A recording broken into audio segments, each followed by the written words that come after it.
The purpose of this show is to guide you to realign with habits that get you to live the life you've always dreamed of. This is the Habit-Based Lifestyle Podcast with Jesse Ewing. This is the Habit-Based Lifestyle, where you can access your full potential right now. Finally break free from destructive habits. That dream life, if you want it, you can have it. This is where you transform your health, mind, business, and relationships. Or do nothing and keep your life the way it is. But if you're ready for change, you're in the right place. This is where you're gonna learn how to live a habit-based lifestyle. You are tuning in to the Habit-Based Lifestyle Podcast with your host, Jesse Ewing. This is the Habit-Based Lifestyle. Let's go. So I'm going to start this off today by just simply asking you these two questions. Do you ever feel not enough? Do you ever feel this lack? So I want to tell you a little story today about just remembering the first time I learned to meditate. I remember being at Warrior Week, January 2015, and we were taught this specific type of meditation. It was called mantra meditation. And I can remember closing my eyes, doing this breathing, saying these things in my head. But I remember my brain almost speeding up. It was almost going faster than actually slowing down. I was wondering if I was doing it right. I was wondering if other people had their eyes closed. I mean, basically, it was like a shit show. And it was almost like it was worse, not better. Like my mind was racing the entire time. But I remember just simply being like, well, I'm going to commit to doing this. And over the next year, I would use apps. I would use, bands, rings, whatever I could get my hands on to try and hack meditation. I began to study. I began to learn different forms. I began to dive into it. But I want you to also know where I was coming from at the time. You see, at the time, I had no experience with meditation. I thought it was really for hippies, yogis, all these things. But as I began to practice and build reps and begin to meditate, I started to find a place of peace. I found this space where I could get into my own thoughts, and I began to hear the voice inside of me. And this voice inside of me, I began to be able to tap into. And I began to find answers that I was looking for, that I was searching for. And I want to remind you this. If you're just starting out to doing this or wanting to take on meditation, and you're not really sure where to begin, there's a lot of apps, that you have. I'm sure if someone was like an instructor in meditation, they're going to be like, dude, that's not the best place to go. But sometimes it is, because it gives us the opportunity to do this by ourselves in a place. And then as we continue to move down the chain, I may end up actually going to someone who teaches me. But there's apps like Headspace, Calm, YouTube. There's places like Transcendental Meditation where you can actually do a course online. But the key thing inside of this is there's really no wrong way to meditate other than just not doing it. So back to, now that you kind of have a story around what I've done for meditation and where I started, back to the experience like I had today. You see, I came in to work out, and I worked out, I got done, and I just had this overwhelming feeling of not enough, this overwhelming feeling of lack, which both of these feelings are all driven by scarcity. And during my morning meditation, as I began to sat there, I began to feel these things. I began to internalize them. But as soon as I began to go through some meditation, I was reminded by this voice that I am enough. And this voice also said, Jesse, you have everything that you currently need in your life. You lack nothing. Look at your life. You see, when I look back at my life 4 years ago, 3 years ago, 2 years ago, even 5 months ago, I have exactly everything I need in this moment. I lack nothing. It's just the feeling of lack is what I lack.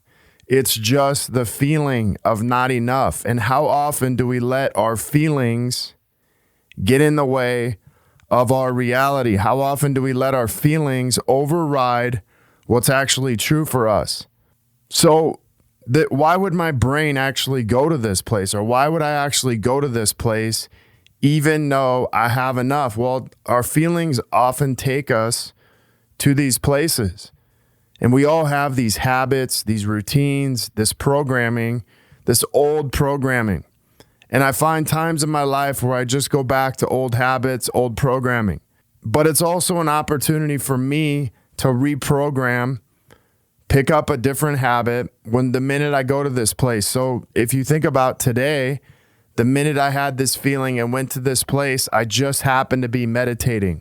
And I began to find myself going deeper into this. And I don't really believe these thoughts or habits will ever really go away. What I do believe is I have an opportunity to change them and choose something different and go down another path just simply by being in this place. So what I really understand out of all this is like, it's my thoughts, my feelings, my emotions, they're all driving me to these different places. But my habits are what bring me back and get me back on the road. So imagine, you're driving down a freeway and immediately you start swerving. Maybe you take an exit. These are your thoughts, your feelings, and emotions. Your habits, your routines begin to get you back on the right path. They're almost like a roadmap. Now, some of our habits and some of our feelings can take us way off course also, but the key thing I want you to see inside of this is the minute my brain began to go to this place, I was able to come back to one simple thing, and that was to meditation. Now, there's some lessons that I also learned inside of this, and I want you to really think about this for yourself in your own life. This morning, I was reminded to trust myself, trust God. If you don't believe in God, then that's on you, whatever you believe in, but also to trust the universe. If I look back at the last 4 years, if I look back at my life, I can say, listen, I have no choice but to trust the universe. Look at my life. Look where it's been and look where I am now. I also was reminded of this simple lesson. The habit of me consistently meditating had allowed me to tap into the true power in myself, the universe, and God. And I began to leverage that today in my own experience. The other lesson is this. I've tried all kinds of meditation. I just happen to find the meditation that works best for me. So a simple lesson is try everything. Try every type of meditation and find the one that works best for you. The other key thing is this. You're going to have to practice this every day. If you're not sure how to do it, just start with 2 minutes.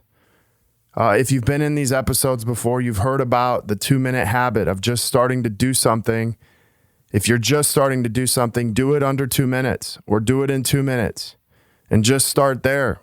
If you're still not sure, just pull over on the side of the road, turn your radio off, close your eyes, and just sit there for 2 minutes. If you're at home, do it in a quiet place at home. If you're in your office, turn your lights off, close your shades, and set your timer for 2 minutes and just sit there in silence for 2 minutes.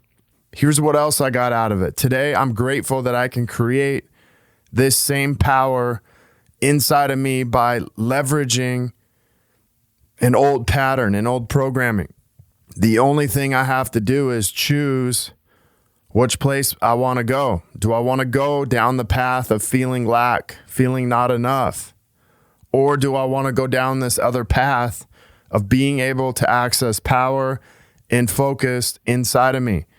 Now, it may not be that easy for you, but here's what I know. Without me getting in a lot of repetitions and consistently meditating, I would not be able to do this either. So it's going to take you some time to build up this spiritual muscle, this meditation muscle, and to find space. But the simplest way to do it is just to begin to focus inward daily, even if it's only 2 minutes. After 5 days, increase your time to 4 minutes. But just make sure it's better for you to do it consistently more often than it is to do it for 20 or 30 minutes once a week.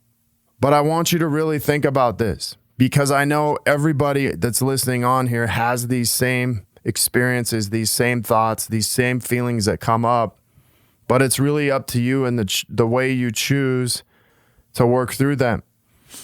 So your final assignment is this today. You're going to ask yourself some simple questions. Can I sit in a quiet place and look at my own thoughts? Do I actually take time every day for myself to sit in silence? And what's the simplest way for me to start a habit of just meditating?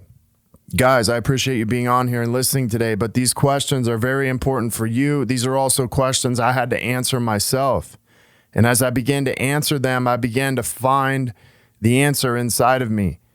You see, that's the crazy thing about this, is the answers aren't outside of you, they're inside of you. But you're going to have to sit in a place of silence.